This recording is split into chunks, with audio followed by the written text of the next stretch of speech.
Selamat berjumpa kembali dalam layanan audio Sahabat Seperjalanan. Hari ini adalah hari Minggu 12 April 2026. Tema renungan saat teduh kita dengan judul Semua Ada Waktunya. Firman Tuhan terambil dalam Yeremia 29 ayat yang ke-10 sampai dengan ayat yang ke-13. Demikian bunyi firman Tuhan. Sebab beginilah firman Tuhan, apabila telah genap waktu 70 tahun bagi Babel, barulah aku memperhatikan kamu. Aku akan menepati janjiku itu kepadamu dan mengembalikan kamu ke tempat ini. Sebab aku ini mengetahui rancangan-rancangan apa yang ada padaku mengenai kamu. Demikianlah firman Tuhan, yaitu rancangan damai sejahtera dan bukan rancangan kecelakaan, untuk memberikan kepadamu hari depan yang penuh harapan. Dan apabila kamu berseru dan datang untuk berdoa kepadaku, maka aku akan mendengarkan kamu. Apabila kamu mencari aku, kamu akan menemukan aku. Apabila kamu menanyakan aku dengan segenap hati, mari kita berdoa.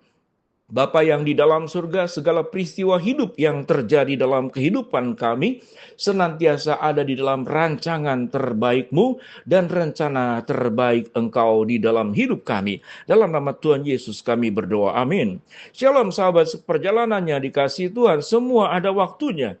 Firman Tuhan berkata pada ayat yang ke-10 dalam pasal 29 kitab Yeremia. Sebab beginilah firman Tuhan, apabila telah genap 70 tahun bagi Babel, barulah aku akan memperhatikan kamu. Aku akan menepati janjiku itu kepadamu dengan mengembalikan kamu ke tempat ini.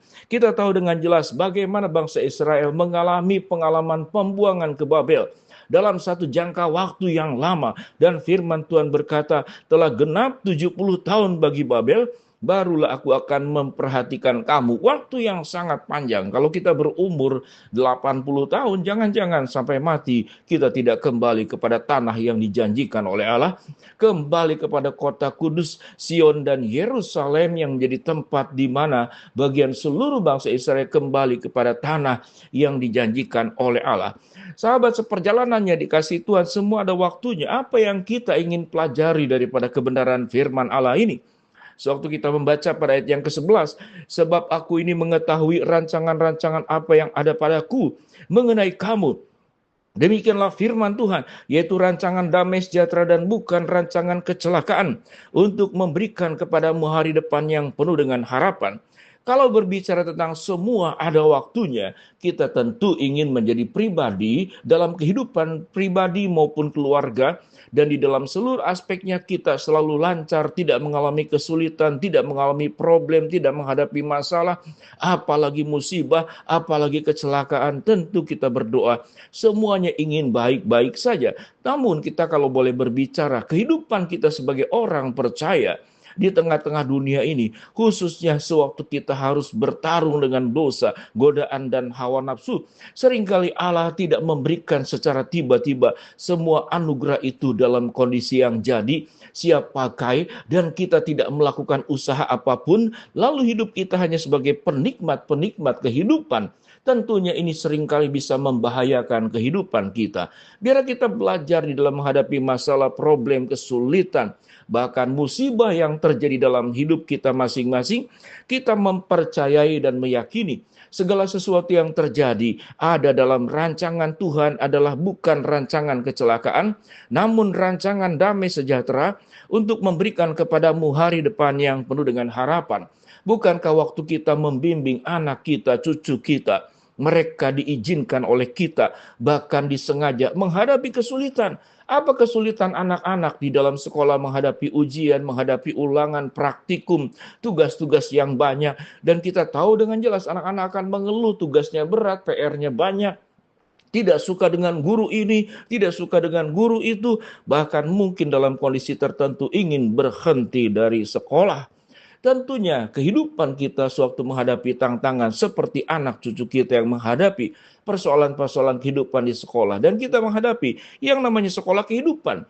Ada satu perkara di dalam setiap kesulitan, ujian, pencobaan. Kita akan naik kelas 1 tahun demi 1 tahun untuk mencapai tingkatan tertentu. Yang firman Tuhan berkata kita akan mencapai kedewasaan penuh di dalam Kristus kita akan menjadi orang-orang yang berhikmat, kita menjadi orang yang terampil menghadapi segala persoalan hidup, karena kita menghadapinya bersama dengan kekuatan Allah. Sehingga seluruh proses yang kita anggap penderitaan, yang kita anggap problem, yang kita anggap kesulitan, sesungguhnya itulah wadah di mana kita belajar hidup menjadi semakin baik, semakin kuat, semakin beriman, semakin mengandalkan Allah. Tidak ada piala, tidak ada keberhasilan, tidak ada finish dalam sebuah perlombaan tanpa sebuah perjuangan. Kita tahu dengan jelas seorang pelari tidak akan tiba-tiba memenangkan sebuah pertandingan kalau dia tidak berlatih dengan sungguh-sungguh. Gambaran yang Tuhan gambarkan dalam surat Timotius, kita seperti petani, kita seperti prajurit, dan kita seperti pelari. Seluruhnya menghadapi persoalan-persoalan proses.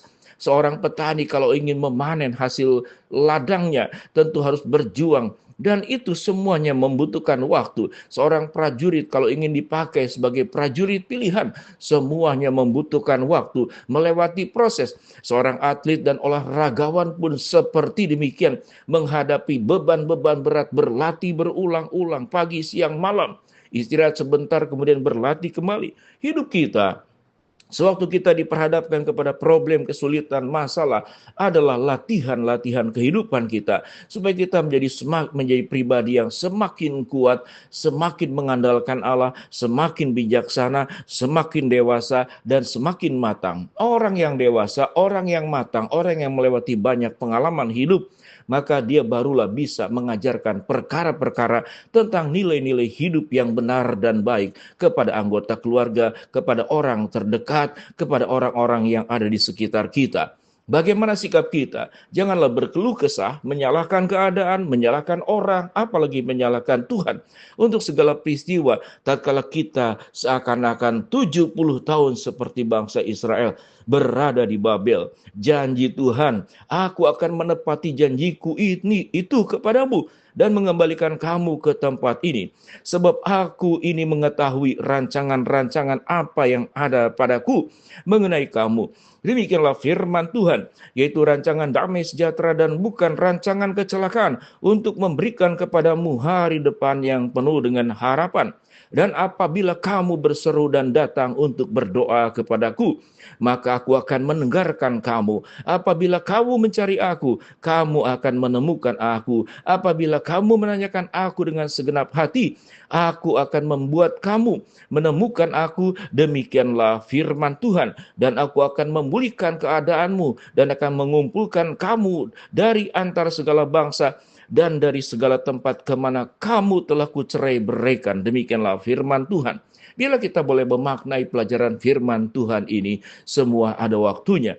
Pada saat kita diproses, ingatlah, Tuhanlah yang satu hari kelak nanti akan memberikan kesuksesan di segala macam bidang kehidupan. Mari kita berdoa. Bapa dalam surga, terima kasih buat kebenaran firman Allah yang kami pelajari. Hamba-Mu berdoa di dalam nama Tuhan Yesus untuk menolong kami. Amin.